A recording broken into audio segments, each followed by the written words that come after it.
मांगरोल की धरती पर दिल्ली से चला के आए और हिंदुस्तान में संघर्ष के प्रतीक इस भाजपा की डबल इंजन की सरकार ने जिनके साथ जुल्म और सितम किए, जेल की यातनाएं दिलाई और उसके बाद भी भाई नरेश की तरह अपने संघर्ष की धार को और ज्यादा तीखा करके लड़ाई लड़ने वाले आम आदमी पार्टी के फाउंडर मेंबर, आपका हाडोती और अंता की धरती पर बहुत बहुत स्वागत है। आज हनुमान जी बेनीवाल साहब जो पूरे संघर्ष के प्रतीक, ये मंच बहुत स्पेशल है और हकीकत में नरेश भाई इस मंच पर अच्छे गुर्दे वाले कलेजे वाले लोग ही बैठे हैं। तो हमारे आम आदमी, हमारे हनुमान जी बेनीवाल किसान नेता राजस्थान में संघर्ष कर रहे हैं और जो लोगों को न्याय दिलाने के लिए थानेदार भर्ती के लिए 4 महीने तक संघर्ष किया और लंबा संघर्ष करने वाले युवाओं के नेता हनुमान जी बेनीवाल साहब, अतुल जी प्रधान जो बार बार भाई नरेश जी की ताकत को बढ़ाने के लिए अपनी ताकत मिला के हर मुकाम पर हमारे साथ खड़े, और इसके साथ साथ हमारे भाई लाडले नेता नरेश जी मीणा जो आप सबके दिलों की धड़कन है, राजस्थान के अंदर एक परिवर्तन की आवाज है और लाख हजारों की तादाद में इस मांगरोल की धरती पर मेरे नौजवान साथियों, बुजुर्गों, मां जगदम्बा के समान माता और बहनों, हमारे मोतियों समेत प्यारे बच्चों, आपने सारे नेताओं को सुन लिया। अभी हनुमान जी को, संजय सिंह जी को हेलीकॉप्टर लेके जाएंगे और इनका हेलीकॉप्टर अंधेरा होने के बाद लैंड नहीं करेगा, इसलिए ज्यादा समय नहीं है बोलने के लिए। ये चुनाव, अरे भैया मुझे पता है तुम्हारा सुसु आ रहा होगा, लेकिन मैं भी सोता नहीं हूँ आजकल। बैठ जाओ थोड़ी देर। मैं आपको बताना चाह रहा हूँ, बैठ जाना भैया। पता है मुझे सुसु आ रहा होगा, पानी की प्यास तो तुम सहन कर लोगे, पर सुसु को कैसे रोके। ये चुनाव अंता का एक अलग से चुनाव है। राज के लगभग 2-2.5 साल निकल गए, 2.5-3 साल का चुनाव है।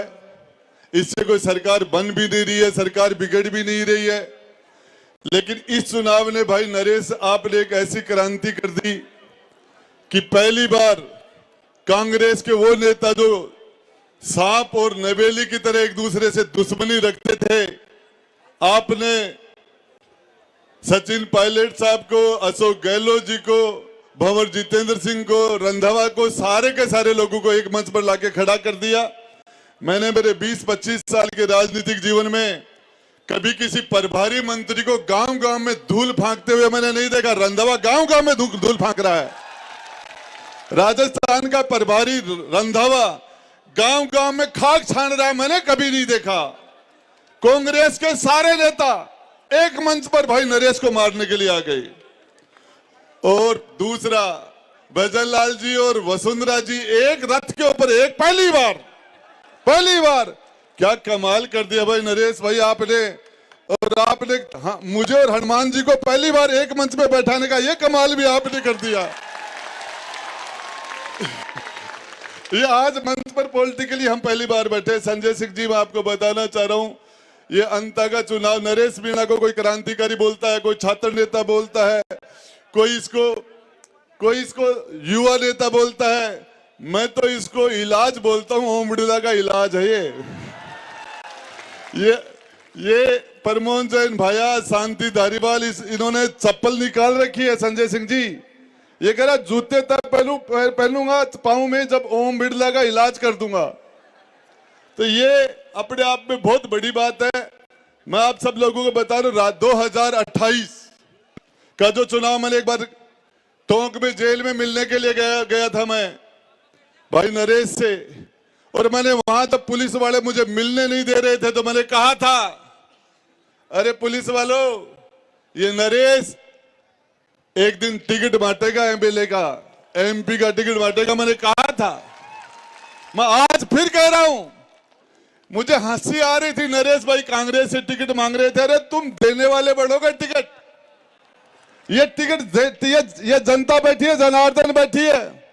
इस नरेश भाई को जिस तरीके से कुरुक्षेत्र के अंदर अभिमन्यु को सारे महारथियों ने चारों तरफ से घेर के मारा, उस तरह का कांग्रेस और बीजेपी के सारे नेताओं ने मिलकर जो यातनाएं दी, पिछले 2 साल में तीसरा चुनाव है, जिस तरह की यातनाएं दी, इसके शरीर के ऊपर 1 इंच जगह ऐसी नहीं छोड़ी जहां से कोई कोड़े नहीं मारे हो, मार नहीं की हो। 1 साल से ज्यादा तो इसने जेल के अंदर अनशन में, पदयात्राओं में निकाल दिया।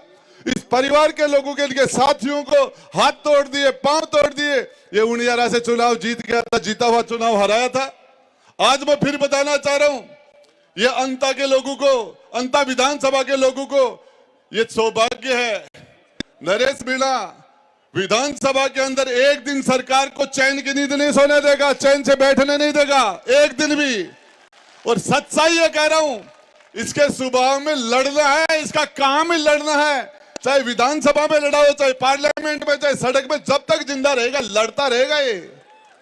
और ये जो सही बात है, जो आपके सोयाबीन के जो मुआवजे की मांगे थी, दूसरी बात है, जब भी यहाँ सारे नौजवान जो खड़े हैं, आप जो कुर्बानी दे रहे हो, जो लड़ाइयां लड़ रहे हो, जो संघर्ष कर रहे हो, 14 तारीख के बाद में किसी भी थानेदार ने थाने के अंदर, तहसील में, एसटीएम में, कलेक्टर हो, चाहे एसपी हो, आईएएस, आईपीएस, कोई भी अधिकारी किसी भी नौजवान के साथ, किसी किसान के साथ हाडोती के अंदर बदमाशी करने की सोचेगा, लूट करने की सोचेगा, तो सबसे पहले उस नौजवान के चेहरे में उसको नरेश का चेहरा याद आएगा।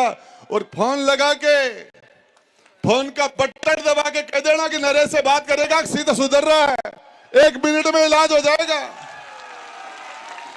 14 तारीख के बाद में आपके मोबाइल के एक बटन के अंदर करंट निकलेगा, उस करंट से आपके सामने खड़ा हुआ कलेक्टर पटवारी बन जाएगा, आपके सामने खड़ा हुआ एसपी सिपाही बन जाएगा, डॉक्टर मरीज का ठीक तरीके से इलाज करेगा, तहसीलदार रिश्वत नहीं लेगा, एसटीएम सुधर जाएंगे।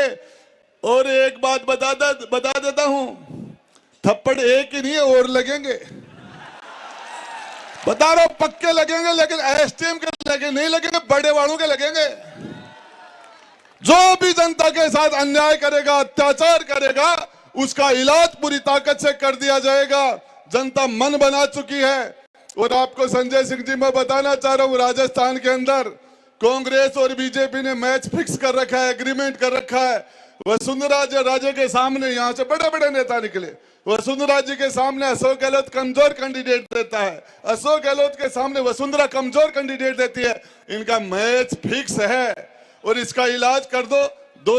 इन नेताओं को जाना है। मैं आपको 2-3 नारे लगाऊंगा, 2-3 नारा। कांग्रेस, बीजेपी और कांग्रेस आई, चोर चोर मोसेरे भाई।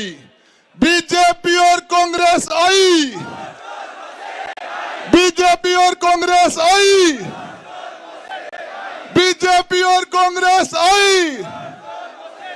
तख्त बदल दो, ताज बदल दो, इन गुंडों का राज बदल दो। तख्त बदल दो, ताज बदल दो, तख्त बदल दो, ताज बदल दो। इनकलाब, नरेश तुम संघर्ष करो, नरेश तुम आगे बढ़ो। धन्यवाद, जय हिंद। अब मैं हमारे आदरणीय मुख्य वक्ता